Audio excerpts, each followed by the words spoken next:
Erev Tov, and welcome to Around the World with Fred, delving into the history of the Norwegian Jewish community during World War II. Fred Rosenbaum, the Fred of Around the World with Fred, is very well known as an award-winning author and historian, especially of Europe, Central Europe in particular, but also of other countries. He was the founder and director of one of the largest adult education, Jewish education programs in the United States and definitely in the West Coast, Lehrhaus Judaica, which continues today. And Fred has retired from that position, but of course is still active in other arenas. But Lehrhaus Judaica is continuing as New Lehrhaus, and you can go to their website, newlehrhaus.org, and see their great programming. He also is the author of several books on partisans during World War II, and an overview, very fascinating overview of the Bay Area Jewish community called Cosmopolitans. If you'd like to ask Fred a question, which we will refer to him at the end of his formal presentation, do write it in the chat function, which can be found at the bottom of your computer screen. And now it's my pleasure to introduce Fred Rosenbaum on the film Betrayed. Thank you, Riva, for that introduction and also for arranging all of this. And I want to thank Claire for her help on the tech side.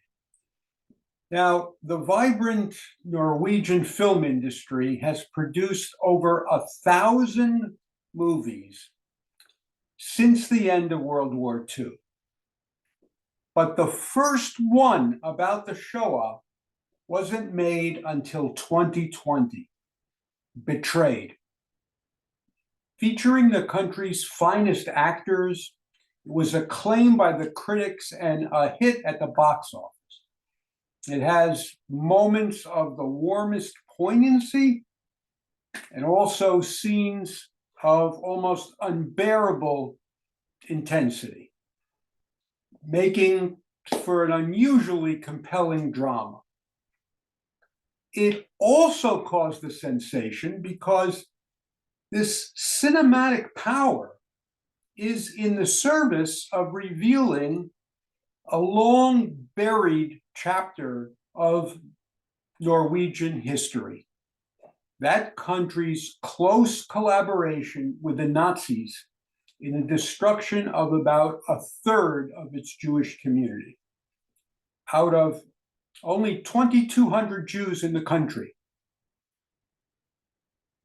750 were murdered, almost all of them in Auschwitz.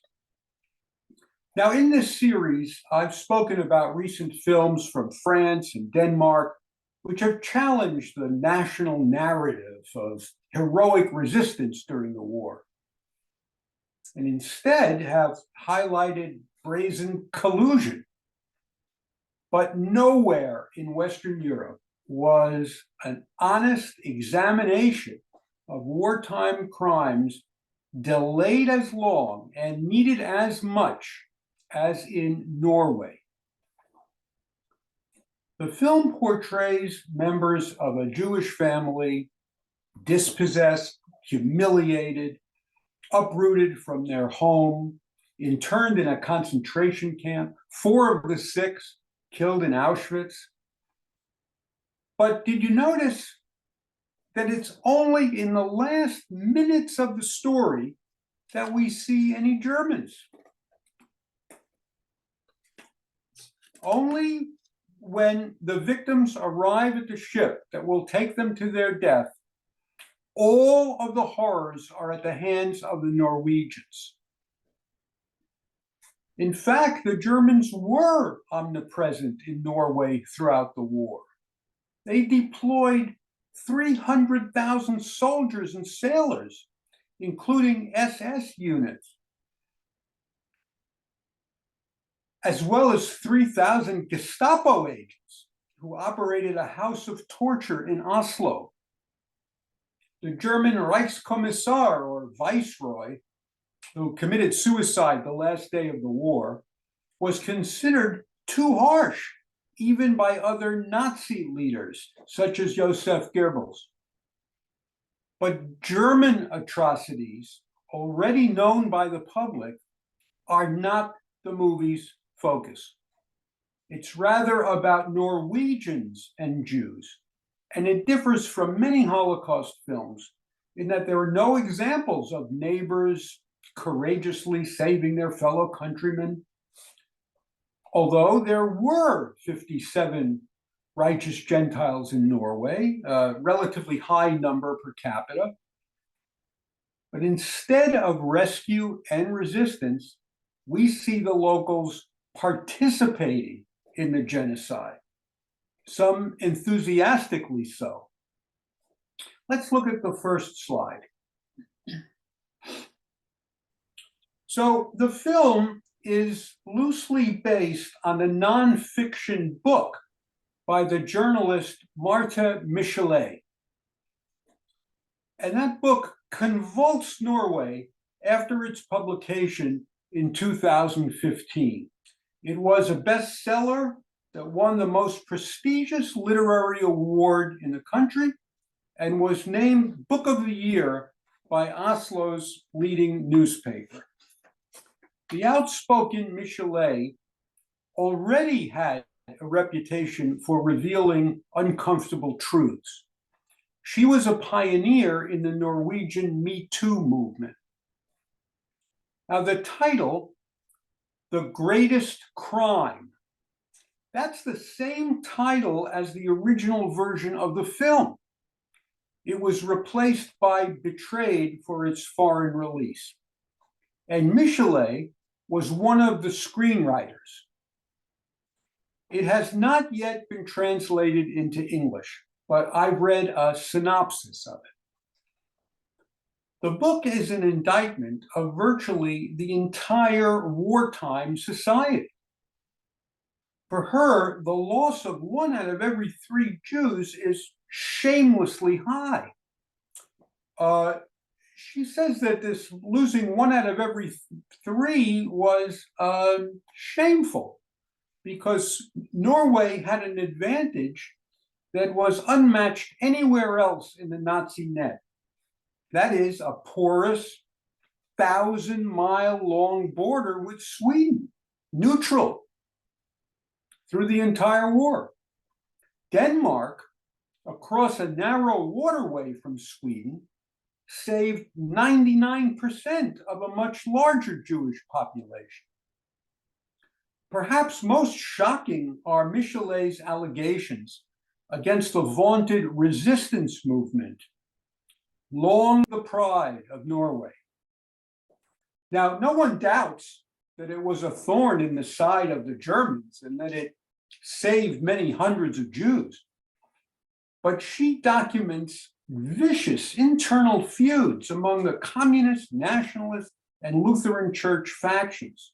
She accuses the resistance of extorting large amounts of money from Jewish fugitives to guide them across the border, even keeping the information about Auschwitz secret so as to give priority to helping political dissidents instead of Jews. Now, the movie does not deal with the resistance, tarnished though it is by Michelet. I think that's because it's such a big, complex story that it deserves a film of its own. Now, Betrayed deviates from the book in another major way. The family saga that Michelet presents is not the Braudes, but rather another real-life family, Jewish communists.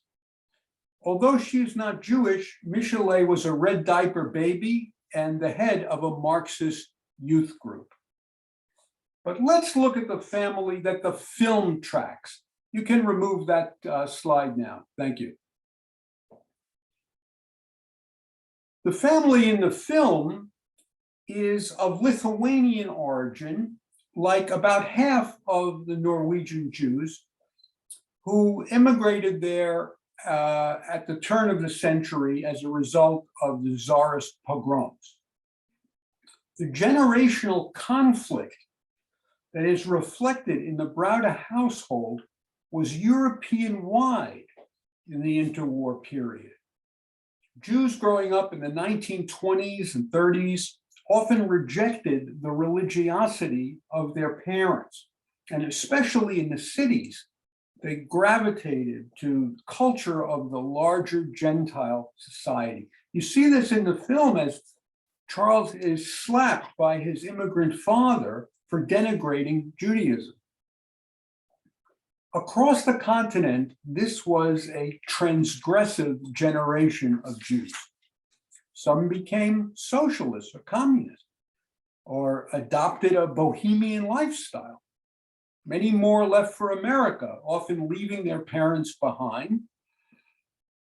Hundreds of thousands, largely from Eastern Europe, made Aliyah. And Zionism, too, was, in a sense, a rebellion against traditional Jewish life. Let's look at the next slide.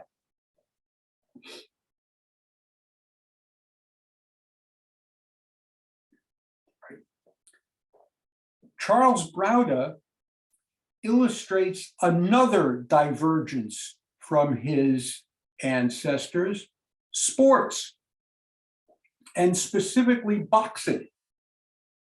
This was immensely popular in the first half of the 20th century, second only to baseball in America and soccer in Europe. It may seem counterintuitive, but Jews, the people of the book, took to prize fighting more than did any other group. One history of the subject is entitled "When Boxing Was a Jewish Sport." And they dominated the fight game as promoters, managers, referees, fans, and of course the pugilists themselves. Jews produced champions in every weight division, such as Max Baer and Benny Leonard and Barney Ross in the United States, and Charles Browder in Norway, where for 5 years he was the flyweight title holder. Yes, flyweight. Browder, at under 120 pounds, was much smaller than portrayed in the movie. But I wouldn't have wanted to get in his way anyway. Now, Jewish boxers were aware that they were fighting rising anti-Semitism by undermining stereotypes of physical incapacity and cowardice. And prowess in the ring could be transferred to the streets, where fistfights with Jew haters were all too common. Okay, you can remove that slide now, Claire. Thank you.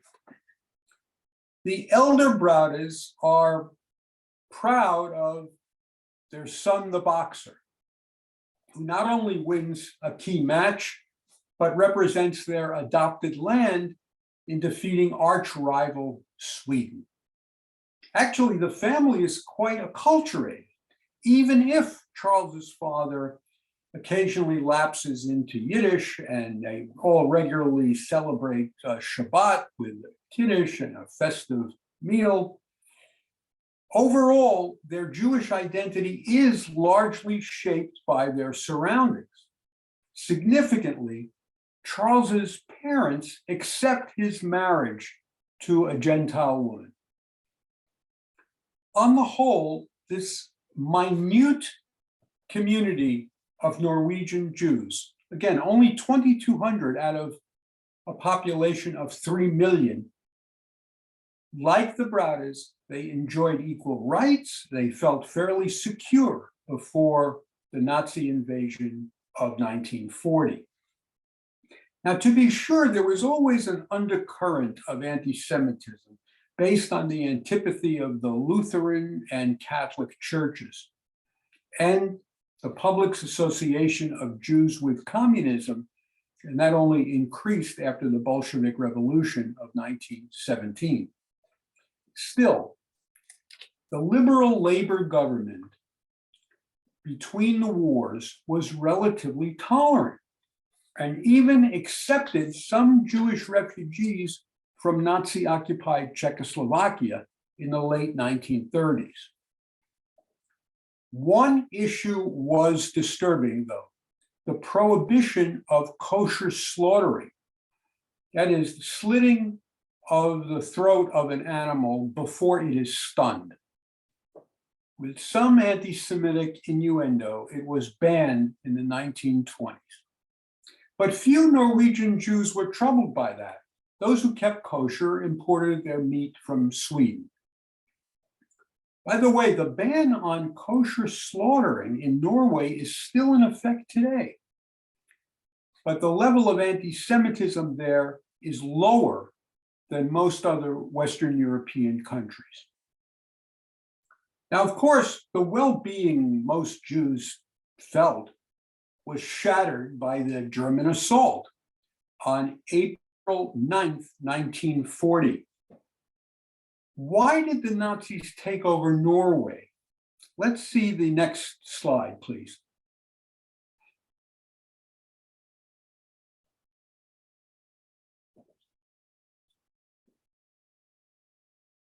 Germany launched just one full-scale invasion by sea in the whole war, and this was it.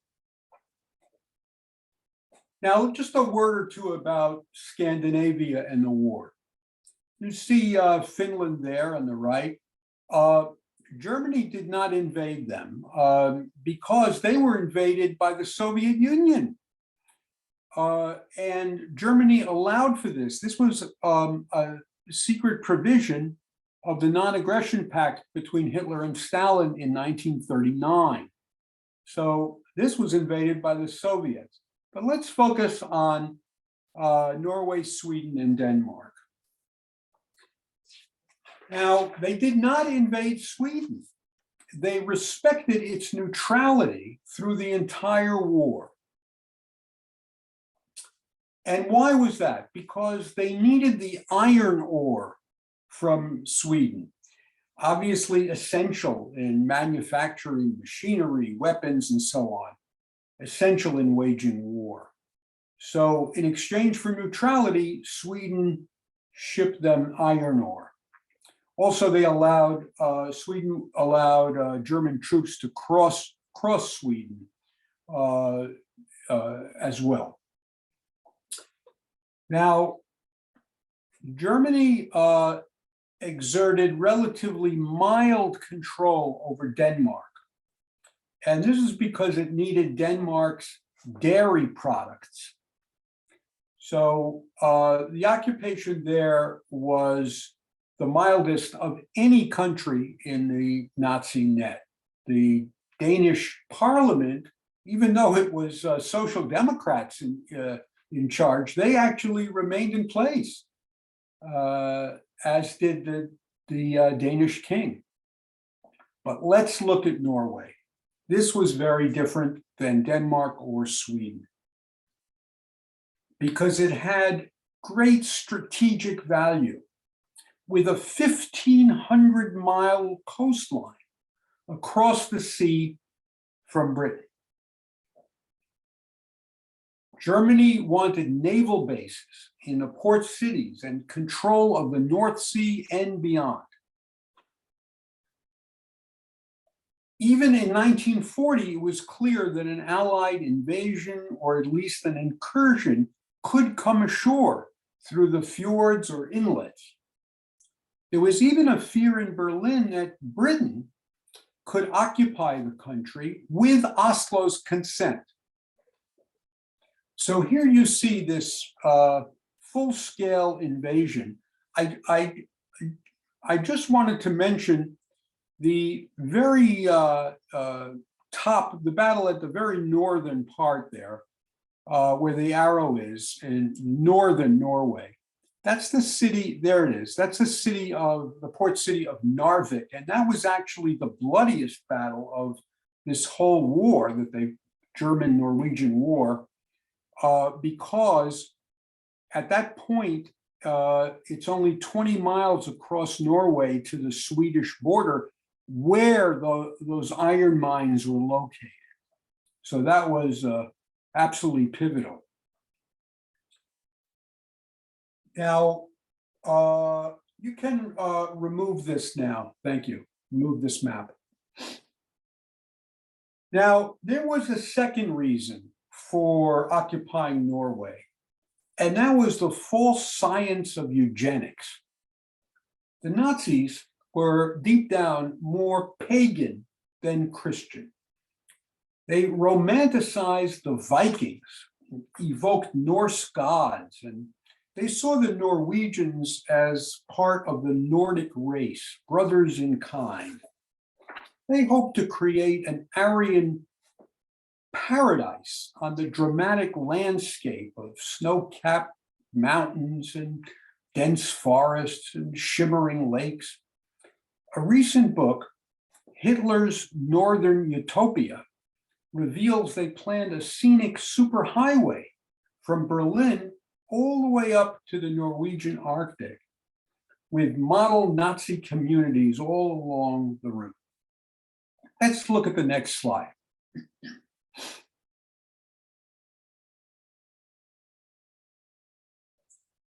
Almost 1,000 Norwegians volunteered for the Viking division of the SS. You can see the SS insignia there on the helmet of the man on the left. And this Viking division saw action on the Eastern Front. You can see from this image the way they appeal to the Viking Nordic heritage. They see Nazism as some kind of a continuation of that. In the film, we see a recruiting event for the Viking division held by Norwegian Nazis. This is when the Browder brothers deliver some beverages, and Charles, upon leaving, scrapes one of their cars. That event was a recruiting event for this. So for racial as well as tactical reasons, Hitler demanded that the land of the midnight sun be firmly in his grasp. Okay, you can remove that slide, Claire, thank you. Now, the Norwegian Army and Navy bravely fought back.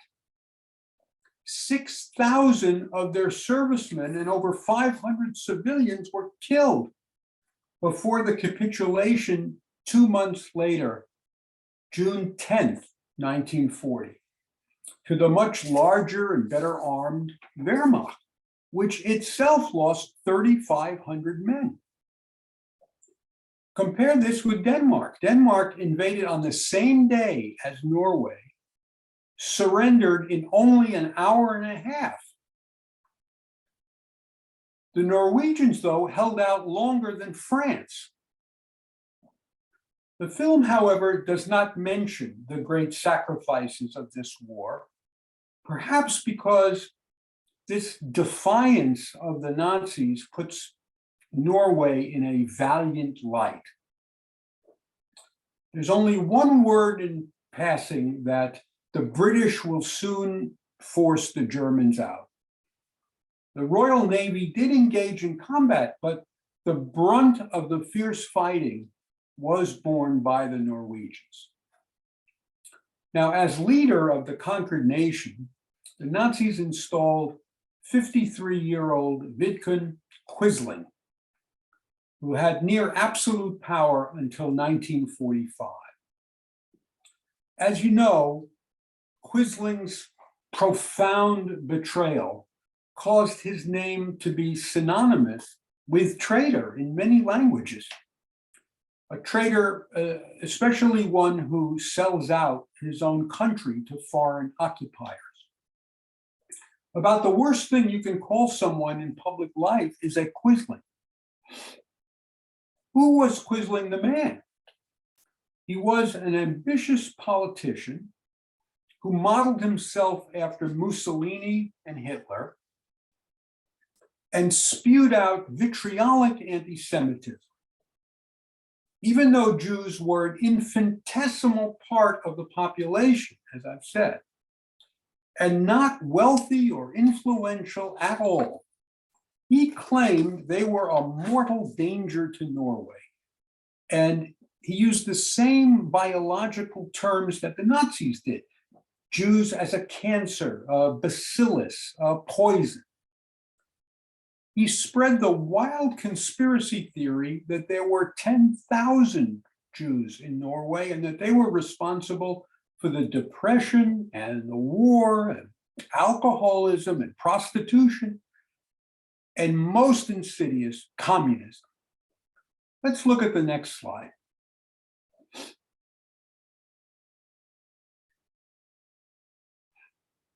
Now, that's Quisling there in the center. While fascism surged elsewhere in Europe in the 1930s, Quisling's fascist party, the National Gathering, remained on the fringe. You can even see this from the picture. A ragtag band of extremists who never received more than 2% of the vote. Quisling had met Hitler several times before the war, and they felt themselves kindred spirits.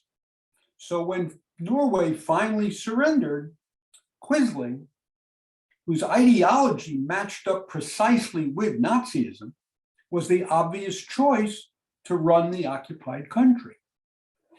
It is inconceivable that this willing puppet could have come to power any other way. He likely knew the fate the awful fate awaiting the Jewish deportees. Having met in Berlin with the highest ranking Nazis around the time of the Wannsee Conference in early 1942, which planned the final solution. Even more incriminating, he visited the Viking division of the SS, of the Norwegian SS on the Eastern Front, and he could not have been unaware of the killing fields there. His own ideology led him in the direction of annihilating the Jews. Let's look at the next slide. Just that's it. There you see Quisling in power. After 1942, he had the title of Minister President. And there is the cover of Quisling's autobiography. And in this, you see, again, he's appealing to that Aryan myth. Now, Quisling began with a series of punitive anti-Semitic decrees. Almost immediately, all Jews had to turn over their radios. Soon, they were removed from all professions, including medicine, law, and education. Even Jewish musicians were not allowed to perform in public. Ominously, in October 1941, all ID cards held by Jews had to be stamped with a large red letter J, which we vividly see in the film. And almost all complied with that directive. Jews were defined, as in Germany, in purely racial terms. So converts to Christianity were included in the discriminatory laws. The Catholic Church protested this persecution of baptized Jews. Its only objection to Quisling's ferocious anti-Semitism in the entire war. Okay, you can remove that slide. Thank you. Now, the movie, although intending to show Norwegian complicity, almost ignores Quisling, who is the icon of collaboration. He is seen only twice, very briefly each time, and unnamed. He is the heavy-set, light-haired commander in uniform who first gives the order for the roundup to the police inspector and then later thanks him for having succeeded in this task. That's Quisling. Why such little attention to Quisling? Perhaps the filmmakers thought, first of all, he's already a household name, especially in Norway. Second, the director and scriptwriters do not want to pin the blame on only one man and his cronies. That had long been the case. The title Betrayed goes far beyond Quisling. They mean to say Norway betrayed the Jews with its collusion and callous indifference. A third reason, Quisling was executed after the war. The movie is more focused on the murderers who went unpunished. And this lack of justice is another way the country betrayed its Jewish citizens. Quisling and the German viceroy set up a network of 24 concentration camps for political prisoners and Jews. And the Browne men were inmates of Berg, 60 miles from Oslo. It fits the major theme of this movie perfectly. Berg was the only concentration camp run completely by Norwegians, and yet it was the one with the most horrid conditions. The barracks were unheated, even uninsulated in this frigid climate. And they had no sanitary facilities, no beds or other furniture. The daily food ration consisted of a quarter loaf of bread and a thin soup each day. Malnutrition, as well as infectious diseases, were rampant. Quisling created this camp, constructed largely by the slave labor of the prisoners themselves, as a reprisal. In a silent protest, some opponents of the regime wore plastic rings in the national colors of red and navy blue, rings that normally went on chicken legs to identify the flock. So the minister president said he wanted to build a chicken coop for the dissidents. And this small, unfinished camp on a desolate stretch of land was often called Quisling's Chicken Farm. But that innocuous name told nothing of the savagery alongside the deprivation that reigned at Berg, entirely at the hands of the Norwegians for 3 full years until the last days of the war. Let's see the next slide, please.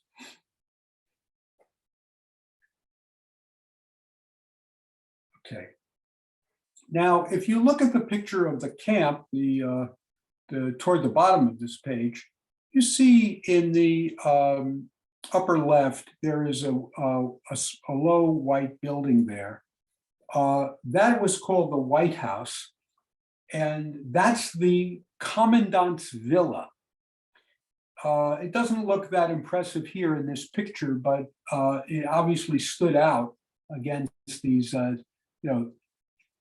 terrible, the terrible housing and barracks that everyone else had. And I really appreciated the detail in this film that they show the White House, and even Charles Browder has an interview there with the commandant in that White House. Today, this whole camp is a prison for common criminals. But there is a plain monument to the former concentration camp inmates. Now, graphically pictured in the film is the sadism of the camp commander. He is unnamed, but in fact, it was Ivan Wallestad, known for personally beating and torturing the prisoners. His fury at Browder for not boxing him is uncontrollable. We see him explode into a frenzy of cruelty. And unfortunately, that was all too common. Now, after the war, the Norwegian Supreme Court, inundated with testimony from survivors, sentenced the former camp commander to life imprisonment. But this overlord of hell on earth was released after only 5 years, and he lived in Norway as a free man until his death in 1981.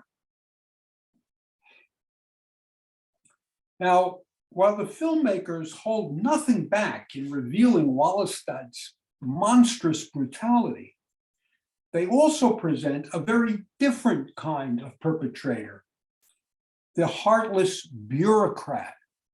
Let's look at the next slide. This is Knut Rød. He does not swagger around the campgrounds with a bullwhip in his hand and a revolver on his hip. No, he sits sedately behind a desk and efficiently coordinates genocide. This was the way Hannah Arendt portrayed Adolf Eichmann in her highly controversial book on his trial in Jerusalem, subtitled The Banality of Evil. And here we're shown a Norwegian version of Eichmann, this Knut Rød, chief of operations of the state police, and quite simply, the architect of the deportation. Now, first, he and his team combed all of the 4-page questionnaires filled with personal data which Jews had been required to fill out earlier in the year.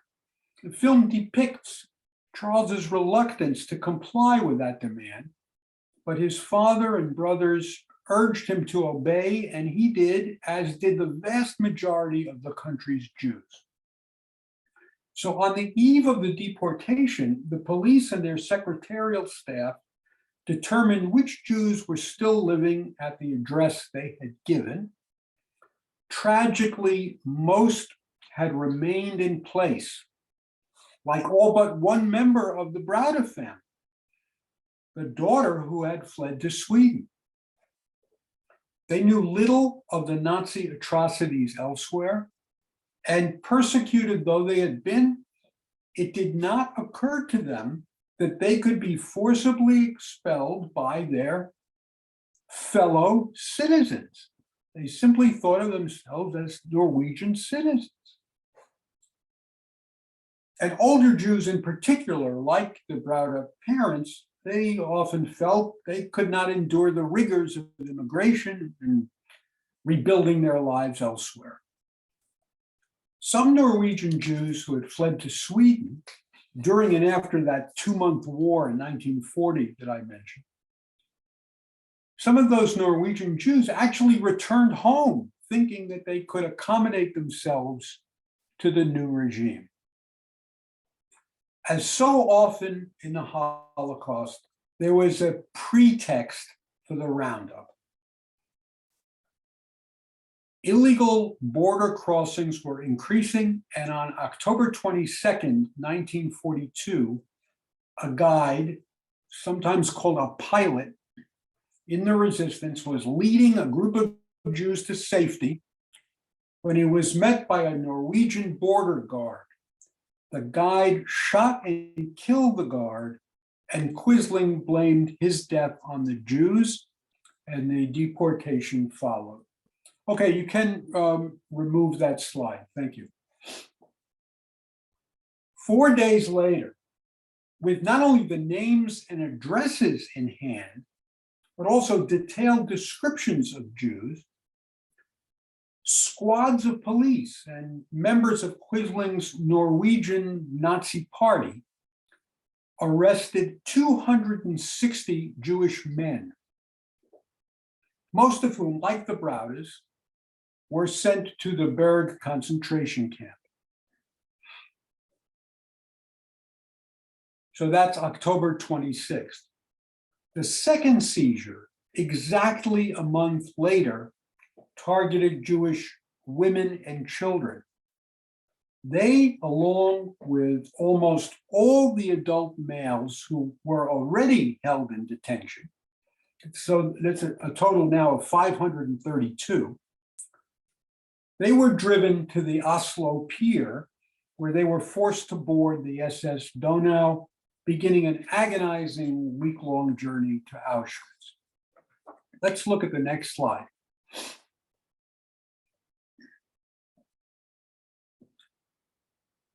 This was the only transport by sea of Jews in the entire Holocaust. Now, you see at the very top, Oslo, that was the overwhelming majority of Jews lived in that city. So that made things quite convenient for the Norwegian militia and Norwegian police. Now, why did they have to go by sea? It's because the Jews could not be deported from Norway by train.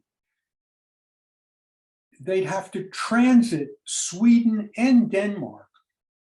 Neither would have allowed cattle cars crammed with people destined for a death camp to move across their rail lines. And Hitler could not afford to antagonize those two countries. As I've said, the Reich needed their raw materials and agricultural products. Okay, you can remove that. Thank you, Claire. The German determination to capture and kill Norway's Jews reveals the enormous scale and long reach of the final solution, and the high priority that had in the Third Reich's top echelons. It's really chilling to think about that. While they were waging total war, a titanic struggle for world domination against the Allies, you know, the decisive Battle of Stalingrad was already underway in the fall of 1942. They nevertheless devoted a considerable amount of manpower and resources toward destroying such a minute and remote Jewish community. The Navy was the weakest link in Germany's otherwise fearsome war machine.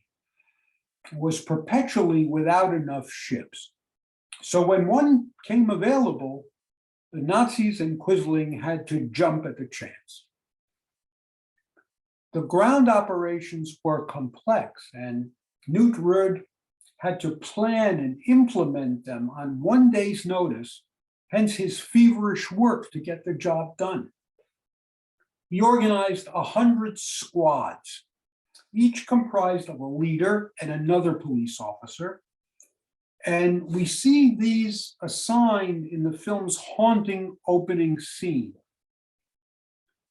And they were joined by two deputies, often members of an armed Norwegian militia, modeled after the German stormtroopers. Each squad was given detailed descriptions of 4 families to increase the likelihood that people would be home.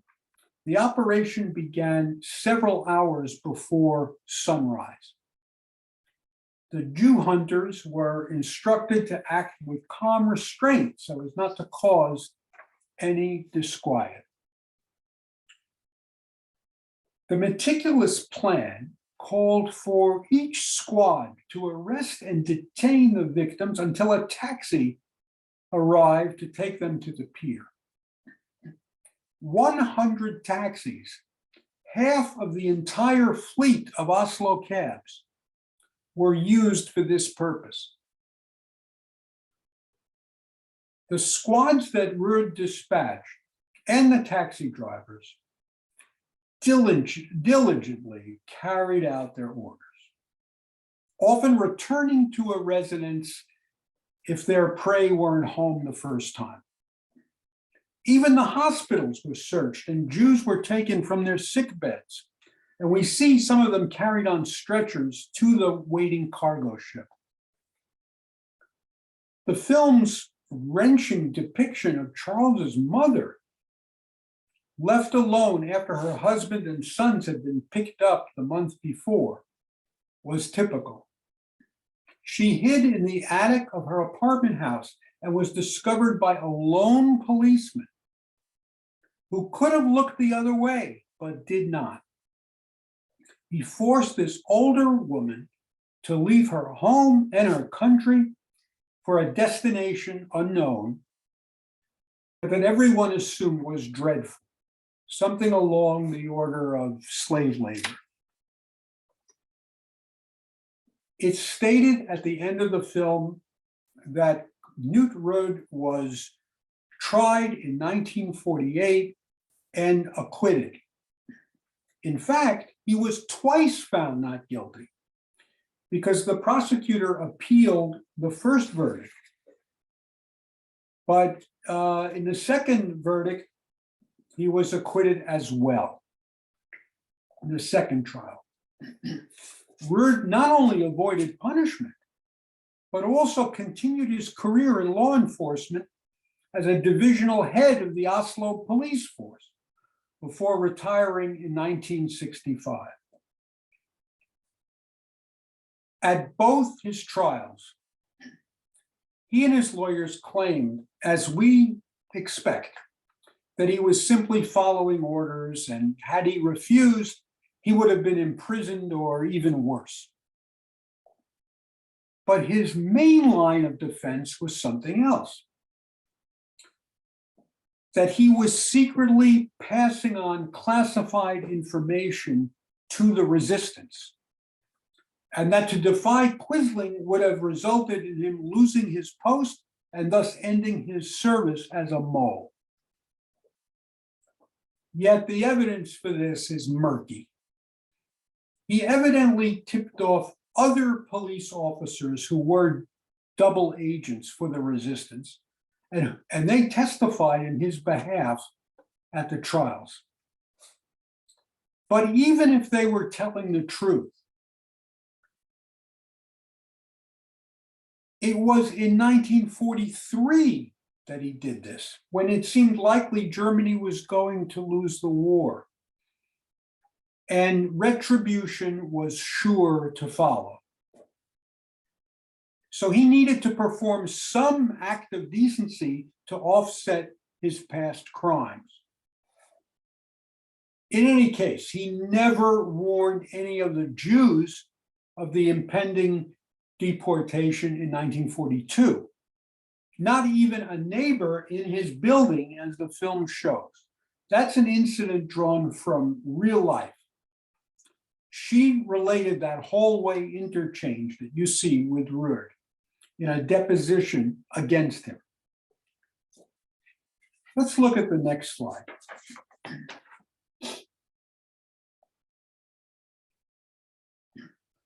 The verdicts in the Ruud case infuriated the Norwegian artist Victor Lind, who as a child during the war had been forced to hide in a remote village with his Jewish mother.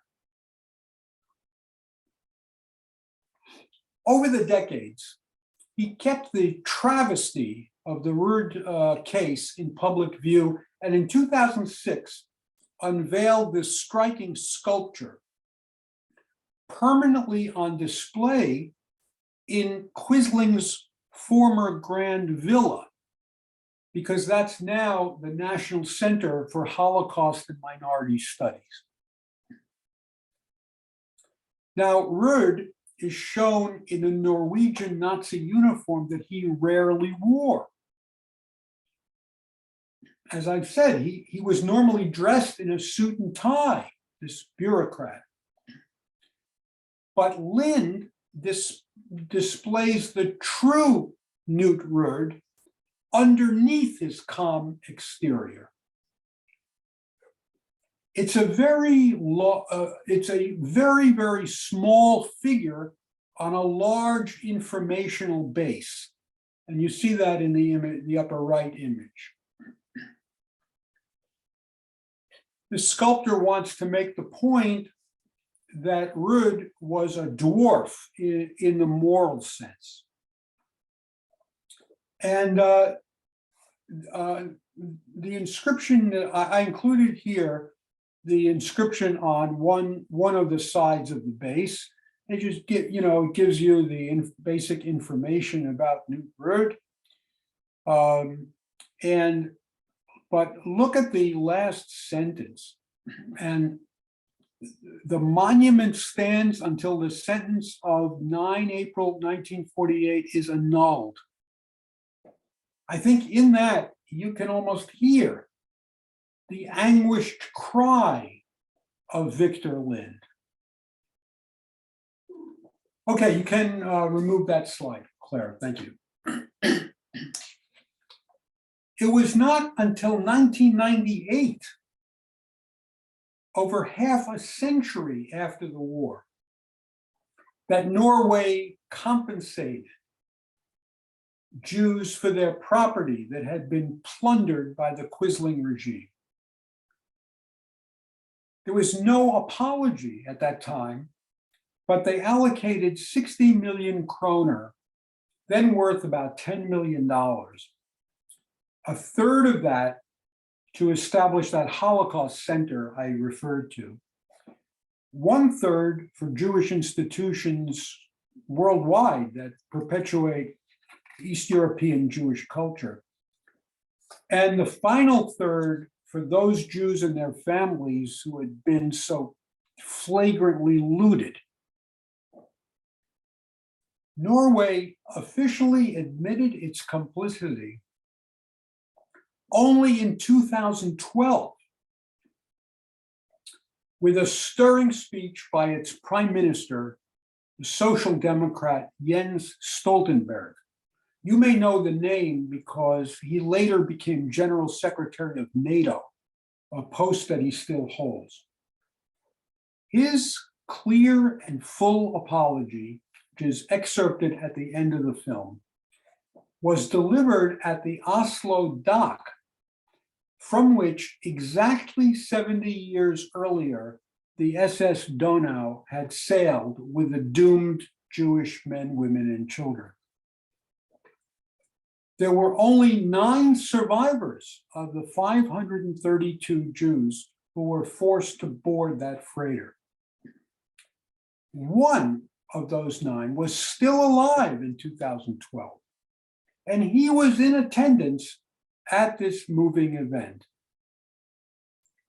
marking his country's greatest crime, the title of Martha Michelet's book and the original title of the film.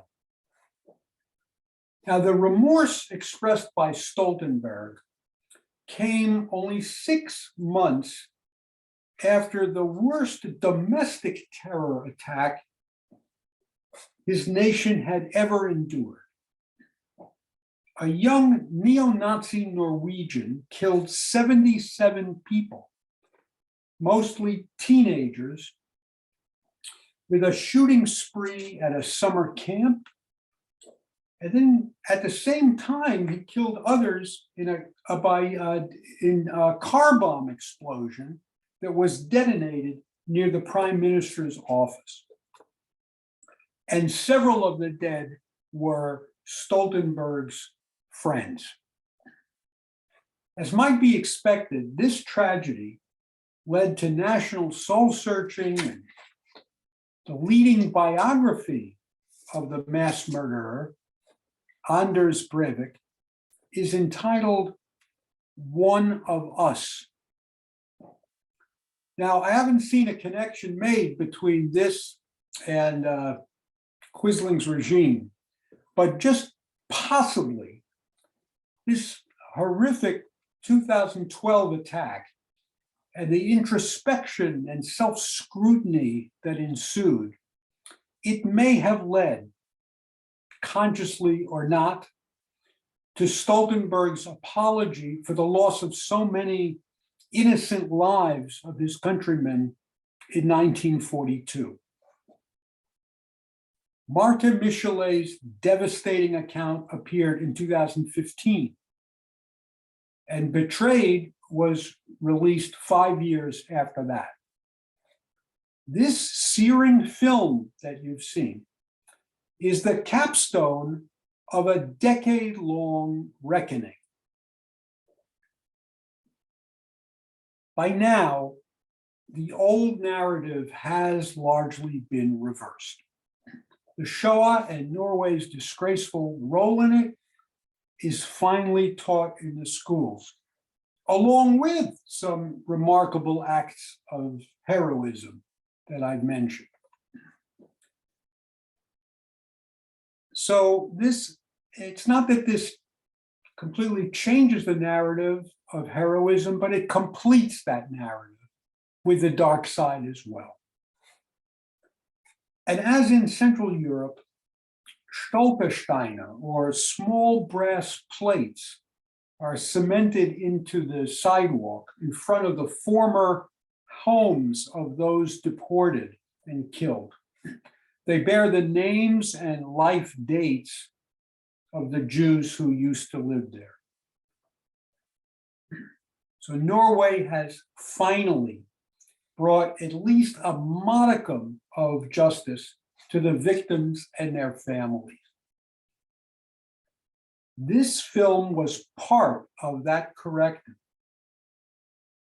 and it prods the viewer from anywhere in the world to ask, what terrible crimes has my own country swept under the rug? Thank you. Fred, thank you so much for really adding great depth to the film. It's a tragic and at the same time fascinating story that you just presented. Everyone, if you'd like to ask questions, please use the chat function. I'll kick it off with Holland. Now, I didn't know much about Norway before I saw the film. France. You see certain countries, maybe Yes. unlike Italy, obviously unlike Bulgaria, excuse me, which really, I won't say outdid the Nazis, but certainly were aggressive and almost more enthusiastic, as if you had German troops there. Why do you think Norway was so aggressive? At least a segment.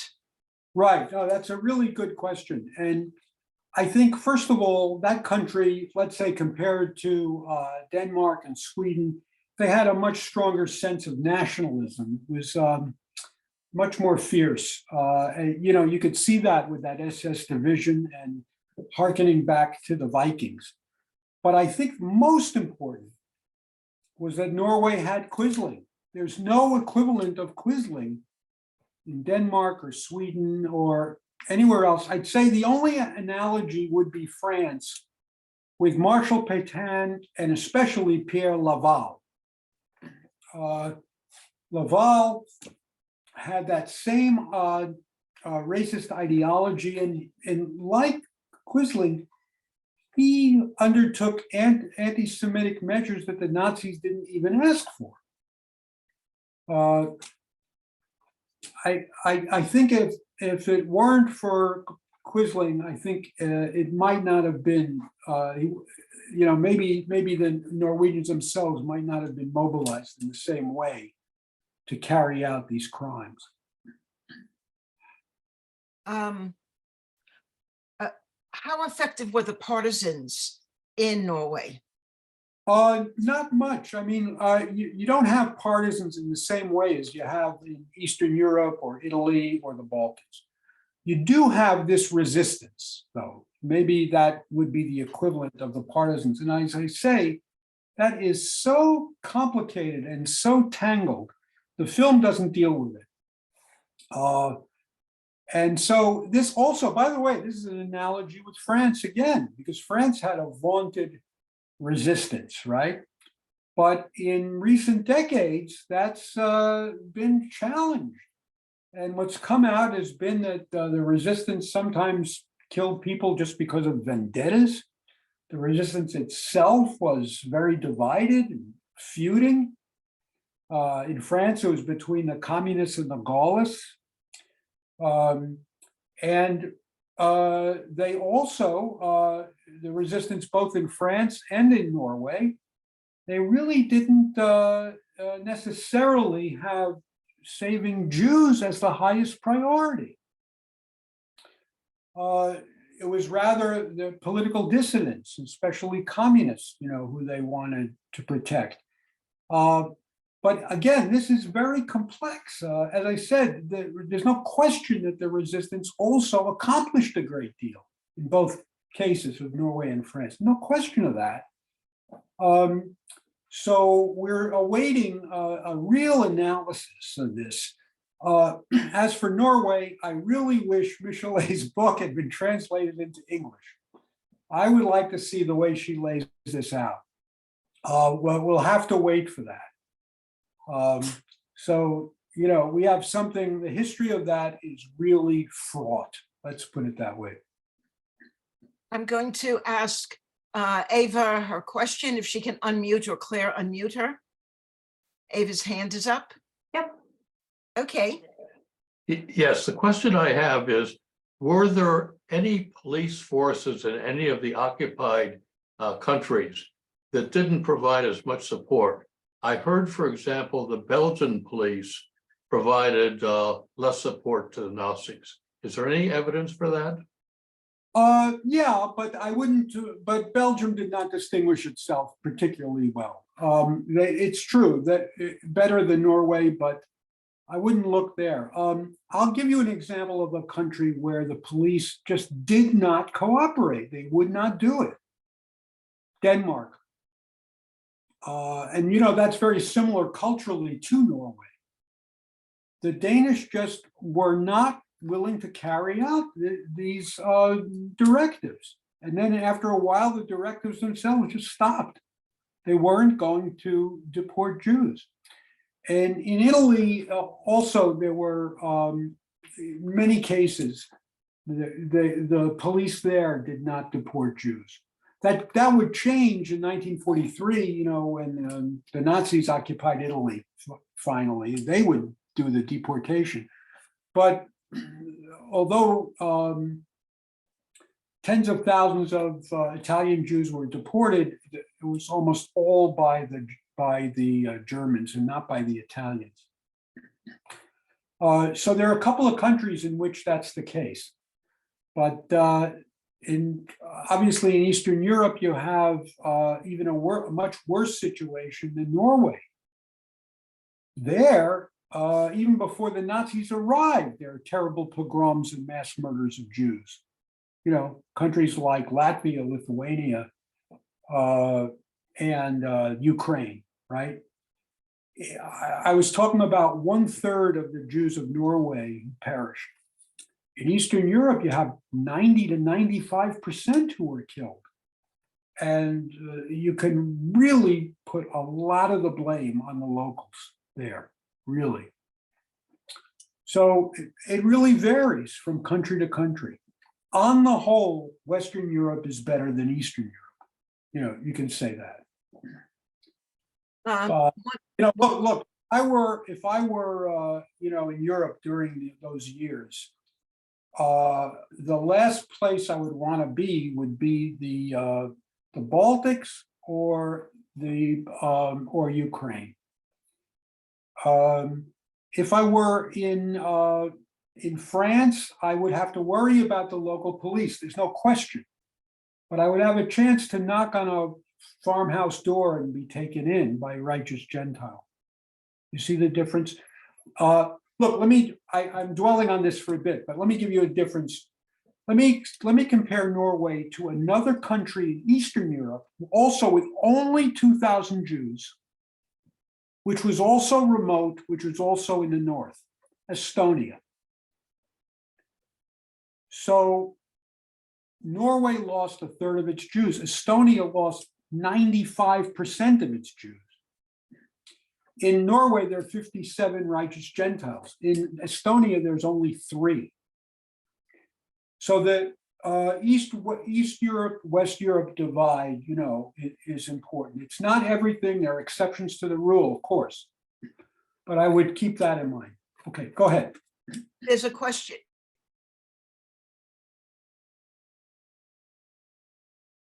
In the scene in which he will not help his neighbor. Is that a true story? You said she was a witness after the war. Yes. That's a true story, and the reason that's in the film is it's a true story, and they take that from that woman giving a deposition that was used in the Newt Road trials. How did she know? Because according to the film, he made believe that there was nothing going to happen. Did she realize he was just a bad actor? Yeah, I don't know. I suspect that. Okay, that was a question. Yeah. One person writes in the chat that his father was more angry with Sweden because it was neutral, and that was not a good thing. So he was more angry at that country. But on the other hand, Jews did find refuge there, like Willy Brandt, who was able to go there. Willy Brandt was actually in Norway during the war. But didn't he go to Sweden eventually? Maybe, perhaps. Yes, but, I think, well, maybe I'm wrong. Yeah, no, it's okay. But I'm not, I didn't understand the question though, was who was it who was saying that about? I'll read it. When I was Yes. a child in the 1950s, my father was more angry with Sweden than Norway. He was upset with Sweden because of its supposed neutrality would not be a haven for Jews. But it was indeed a haven. Yeah. I mean, the 2/3 who survived, a large majority of them survived because they went to Sweden. And by the way, after the war, a good number of them stayed in Sweden and didn't want to go back to Norway. So I'm not sure I understand that, but Sweden was a haven. Now, it is true that at the very beginning in 40 and early 41, they didn't want to open the border. That's true. But later on, and through most of the really difficult years of the war, neutral Sweden opened its border for Jewish refugees.